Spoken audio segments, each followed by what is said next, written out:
Hello again YouTubers, I'm back and I'm going to be reading to My Thomas Story Library, Daisy. Hope you'll enjoy it. Daisy.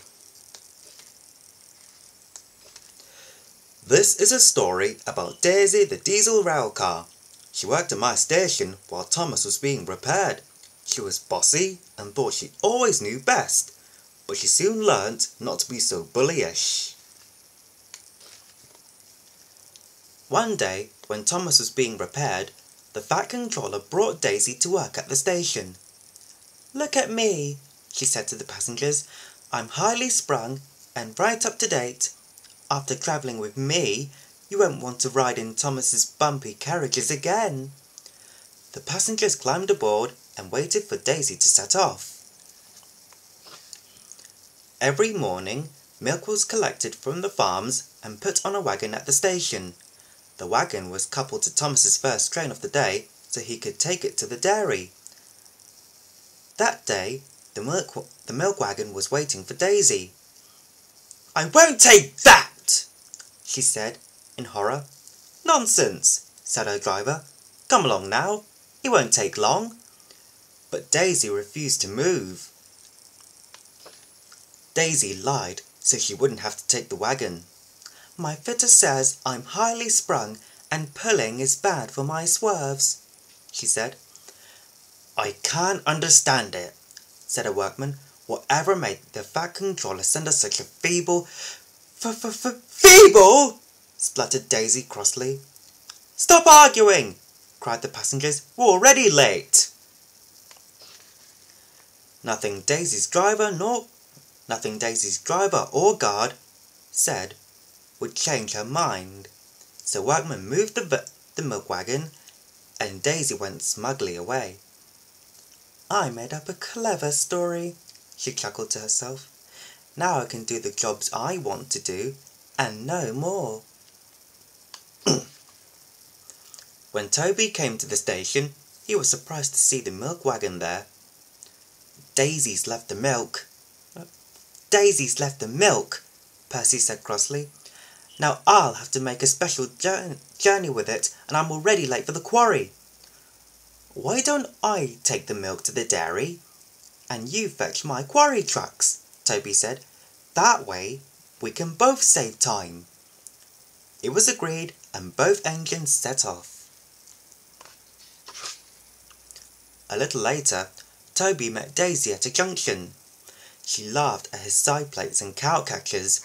Toby explained that he had them to stop animals being hurt if they got on to the track in front of him. "You're just scared," said Daisy rudely. "If I see an animal on the track, I'll toot and it'll move." "I'm not scared," Toby replied calmly. And they won't just move if you toot." "They will for me," said Daisy proudly. When Daisy reached the next station, a policeman waved for her to stop. "Champion the bull is on the track," he said. "Please move him along to the farmer." I'll show Toby how to manage animals," Daisy said to her driver, but she was about to be surprised. "Move on," tooted Daisy when she saw the bull, but Champion didn't move. After a while, he became curious and slowly walked towards Daisy.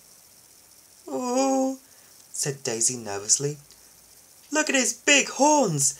If I bump into them, he might hurt, himself." She quickly backed away and left. Meanwhile, Percy had picked up Toby's trucks. He was still grumpy about Daisy, so he was rude to the trucks. The trucks decided to teach him a lesson. When he pulled them over a big hill, they shoved him forward, sending him racing out of control. "Help!"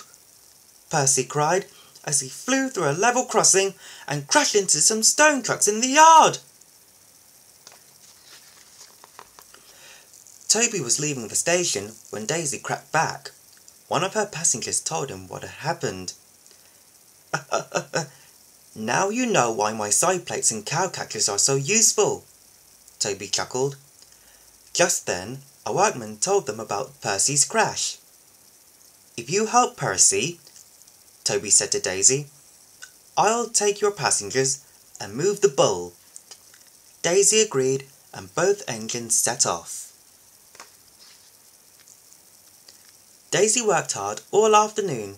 She moved all the stone trucks away from the track so the breakdown train could rescue Percy. The Fat Controller came to speak to Daisy. I heard that you left the milk wagon, he said crossly. I won't have lazy engines working on my railway. However, you have done a good job here, so if you promise to work hard and listen to the other engines, you can stay on. Thank you, sir, said Daisy humbly. Thomas came back to work the next day. Daisy stayed on to help while Percy was being repaired. The Fat Controller was very pleased because she had worked hard and listened to the other engines. Daisy became good friends with the engines, and sometimes she even delivered the milk wagon for Thomas. Well, I hope you've enjoyed this video. I'll see you later. Until then, bye.